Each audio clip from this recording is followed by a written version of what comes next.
La guerre atroce en Syrie s'éternise. La Turquie chancelle, il y a la guerre au Yémen, le Moyen-Orient est à nouveau dans la tourmente. Pour parler des enjeux dans la région, nous recevons le ministre saoudien des Affaires étrangères, Adel Al-Jubeir. Bienvenue sur Euronews.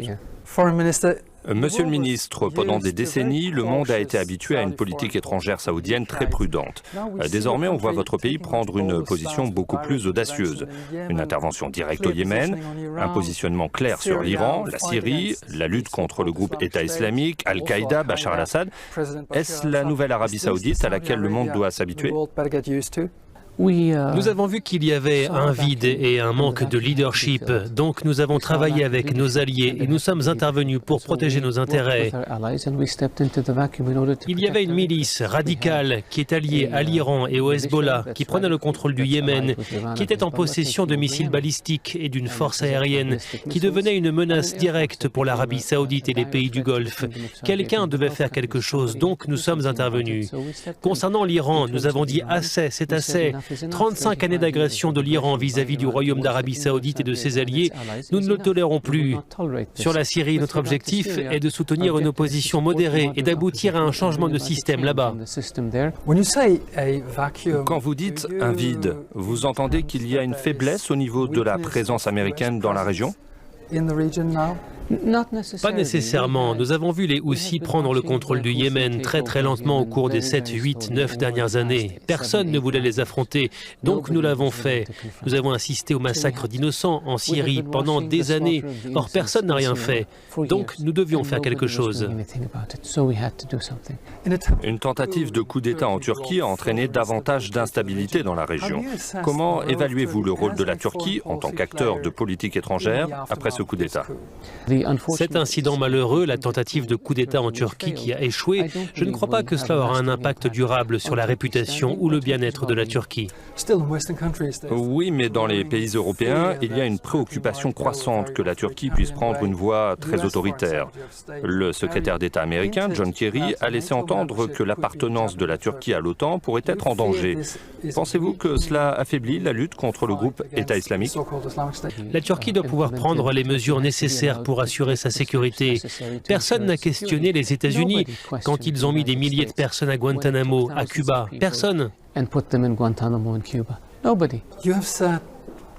Vous avez dit plusieurs fois que vous étiez très confiant sur le fait que le président Bachar al-Assad allait finir par partir. À quel point êtes-vous confiant aujourd'hui, vu la faiblesse de certains acteurs régionaux, étant donné aussi la situation sur le terrain? Alep est sur le point de tomber aux mains de l'armée syrienne.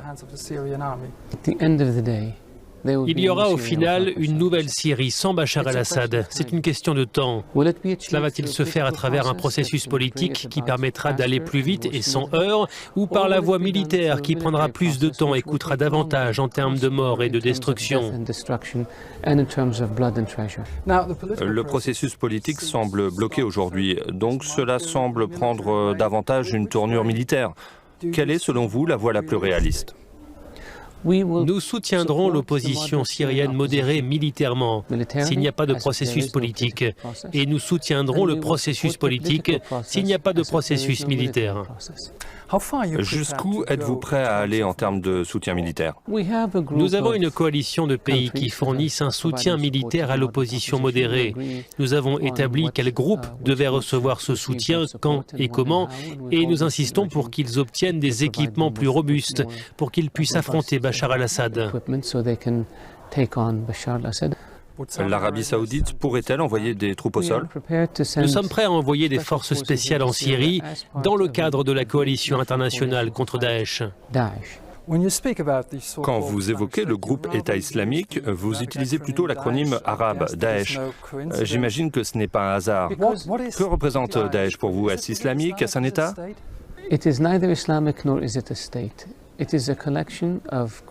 Ce n'est ni islamique ni un État, c'est une connexion de criminels, de psychopathes, de pervers.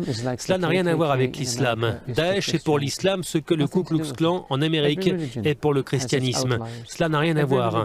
Chaque religion a ses déviants, chaque religion a ses fanatiques, mais ils ne reflètent pas la religion. Et pour Daesh, le fait de penser que cela fait partie d'une foi, c'est scandaleux. Si c'est une bande de psychopathes, alors comment peuvent-ils être capables de gérer non pas un État, mais une zone géographique aussi longtemps et constituer un tel défi militaire? Il y a de nombreux exemples dans l'histoire de psychopathes qui ont fait des choses incroyables. Adolf Hitler était un psychopathe. Cela fait bientôt 1 an qu'a été signé l'accord sur le nucléaire avec l'Iran, sur lequel l'Arabie saoudite était très sceptique. 1 an après, comment évaluez-vous la situation? Nous avons dit que tout accord qui empêche l'Iran d'acquérir des armes nucléaires, qui a des mécanismes d'inspection robustes et intrusifs, qui a des clauses permettant de rétablir les sanctions si l'Iran viole les termes, eh bien c'est un accord que nous accueillons favorablement. Ce qui nous préoccupait et nous préoccupe toujours concerne les fonds auxquels l'Iran aurait accès. Ce que l'on voit, c'est un engagement iranien continu dans des activités hostiles, en soutenant le Hezbollah au Liban, en Syrie, en Irak, et en essayant de fournir des armes aux Houthis, au Yémen. Donc, on est toujours en train de se demander s'il y a un changement d'attitude de la part de l'Iran, mais nous n'en voyons pas vraiment. Si vous aviez des soupçons fondés que l'Iran ne respecte pas les termes de l'accord, l'Arabie saoudite pourrait-elle envisager d'acquérir des armes nucléaires? L'Arabie saoudite fera tout ce qu'il faut pour protéger son peuple et son pays. Concernant la manière ou avec quels moyens, ce n'est pas quelque chose que nous annoncerons, certainement pas à la télévision. Comment sont les relations entre l'Arabie saoudite et Israël depuis l'accord sur le nucléaire? Nous n'avons aucune relation avec Israël. Aucun contact, aucune diplomatie secrète? L'Arabie saoudite est souvent accusée d'être implicitement responsable du terrorisme islamique. On dit que l'Arabie saoudite finance les mosquées partout dans le monde, on dit qu'elle forme des imams, ces imams prêcheraient une version très conservatrice de l'islam, ce qui fait involontairement le lit du terrorisme. Que répondez-vous à cela? Pourquoi supporterions-nous une idéologie dont l'objectif est de nous tuer? Nous sommes les cibles de ces extrémistes. Ils veulent accéder à la Mecque et à Médine. Nous avons souffert en termes d'attaques terroristes. Nous avons souffert en termes de perte de personnel de sécurité qui essayent de défendre les innocents. Nous sommes en première ligne dans la lutte contre l'extrémisme et le terrorisme, pas seulement dans la région, mais dans le monde. Donc dire que les Saoudiens financent l'extrémisme ou son idéologie, c'est absurde. Nous sommes après les hommes, l'argent et l'état d'esprit qui est derrière cela. Nous ne tolérerons pas l'extrémisme. Si vous avez un problème dans une ville en particulier, dans votre pays, fermez le centre islamique. Ne blâmez pas les autres. Si cela se produit chez vous, c'est votre faute. Thank you very much. Thank you. Appreciate it. Thank you.